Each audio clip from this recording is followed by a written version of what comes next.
this is the continuation of lesson 40. We talked about the different types of polynomial functions. Your classwork will be cubic and quartic. And we talked a little bit about what the graphs will look like, the maximum number of turns, and then we're going to add a few more things to that. We're going to be interested in the highs and the lows, and they're called a couple of different things. Now, if you have a parabola that opens up, okay, we would call that point, which is the vertex, a minimum. And it's the only minimum it has, and it has no maximum because the graph's going to continue going on up forever. If you have a parabola that opens down, it has a maximum 1, and it continues going on forever down, so it would not have a minimum. But when you get a graph that looks like this, and if you look at the whole picture, it doesn't have a maximum and it doesn't have a minimum because it keeps on going this way and it keeps on going this way. These are called, this one would be called a relative maximum, or some books call it a local maximum. Maxima being plural, so this would be a maximum. And then this would be a local, just in that area, a local minimum. So it's not that it's the minimum of the graph, because it does go on forever. It keeps on going forever here, but you're just looking at that area, that local. So let me give you that terminology. It's called relative or local maximum.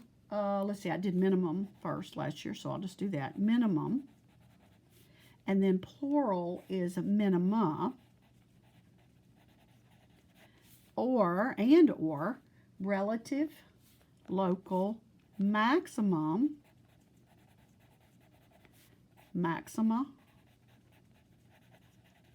And these are your lows. And these are your highs. And depending on the degree of it as to how many it's going to have. So if you get into 5th degree, you've got 1, 2 highs, 1 low, 2 lows. And so in terms of how many you have.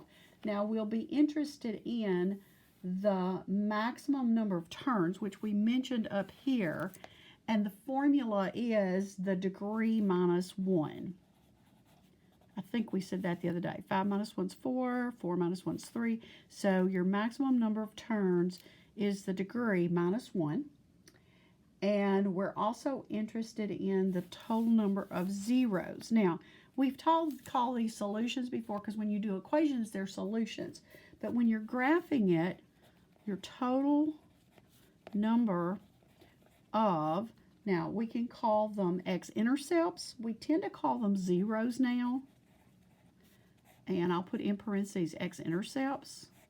And that's going to be equal to the degree. Now, are all of them real or imaginary? They may or may not be. And right now we're lumping real, the rational, irrational together. So in this, the total is going to be real ones. That's rational / irrational. And then you'll have your imaginary ones, possibly. And we are calling them zeros. We know that, let's see, what do I need to tell you on that particular part? I think that's all.